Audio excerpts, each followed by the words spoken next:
Ladies and gentlemen, in this RedGamingTech.com video, we're going to be taking a look at yet another GoG, also known as Good Old Games, sale, which is on the 16th of December 2012, of course. It's actually a pretty good deal. Although the titles aren't anything new in terms of they've been on Steam and some other bits and pieces quite regularly, but anyway, I happen to have played all of them, so I can give you some pretty good advice on this one. I'm going to just go from the beginning and just work my way down.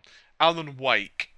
Alan Wake was one of the reasons that I actually wanted the original Xbox. I saw some footage on it, and it was later, shown to showcase the quad-core CPUs from, of course, Intel, as it was being developed simultaneously.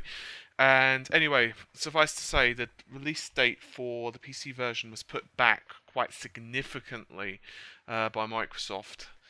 But it has to be said that the PC version is fantastic, and I was originally playing this. I've sold this story before, but I originally played this game and I was quite sick, and despite my Xbox 360 deciding to ROD when I was about 90% through the game, I very much enjoyed it. It's an absolutely fantastic gaming experience.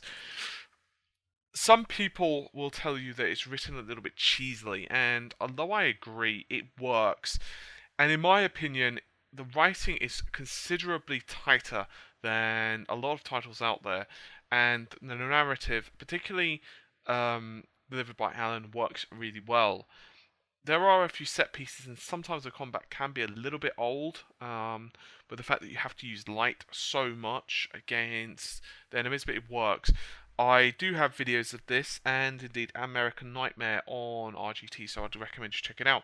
Speaking of American Nightmare, I've mentioned before in my original American Nightmare video, I believe, that I actually wasn't sure which of the two I preferred out of American Nightmare or the original Alan Wake. And I was doing some of the playthrough for American Nightmare, and I still actually have to continue that at some point, to be honest. And you know what? I decided right there and then that I actually got that wrong. I believe that American Nightmare is not as good as the original Alan Wake. I actually forgot how good the original Alan Wake is, and American Nightmare actually gets a little bit worse, as it turns out, when you get further on. There were a number of reasons for this. It's not because the graphics are worse or anything like that, but it's mostly to do with the way the story is told. I'm not going to give too much of a spoiler away, but it's pretty much that you have to keep revisiting the same locations again and again and again to get different clues. And it could be cynically decided upon that that's a ploy to make the game cheaper. In other words, so they don't have to concern themselves so much with the redesign of several areas, as they are very similar. In my opinion, the original Alan Wake is a better experience, and I would highly recommend it. Next one is Chronicles of Riddick Assault and Dark Athena. I have videos of this, by the way.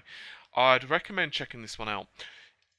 When the game was first released way back when, it was a pretty good title, and then it received some updates for later generations. I will say it's not a flawless game. It does have some issues, but some people, wrongly, would accuse this game of being a film, a rip-off. It's not. Vin Diesel, I believe, was actually the one who wanted this game remade. And he's actually voice acting the character himself, so it's not Tom Bones or something that's supposed to be actually voice acting the character of a big action hero. No, it's actually the real deal here, and it's really well written.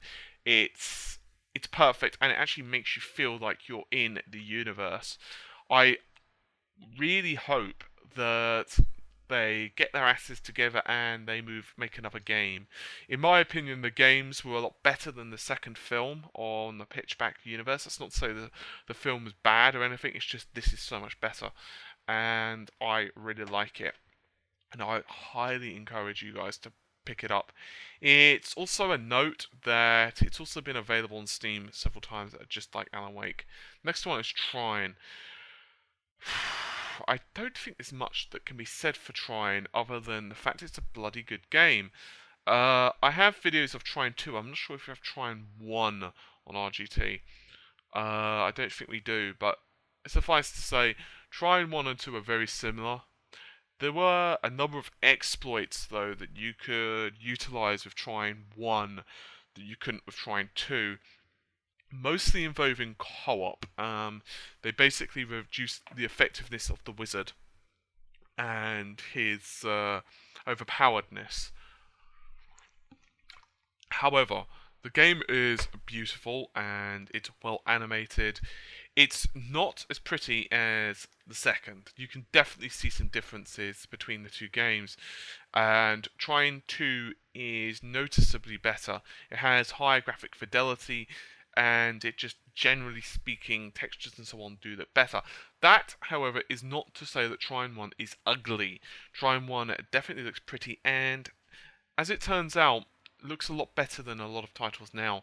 It's a couple of years old, but that's not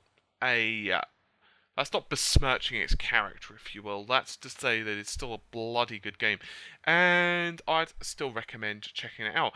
It's also worth noting that the Trine from GoG comes with the manual 6 wallpapers, the soundtrack, which is quite nice actually, very good soundtrack in the game, 6 avatars and 4 pieces of artwork. I'm unsure if that's going to sway you, but there you have it. I'd highly recommend you check this one out. If you've not already done so. And indeed, even if you've played the second one, the first one is still worth playing, as it's still a good title. Anyway, that just about does it for me. As I've said before, you've got the Steam sale no doubt approaching soon, so it's about time to batten down your wallets. And you probably might want to speak to a grief counsellor afterwards. But anyway, I will see you guys soon. Take care of yourselves. Bye for now. And have fun gaming.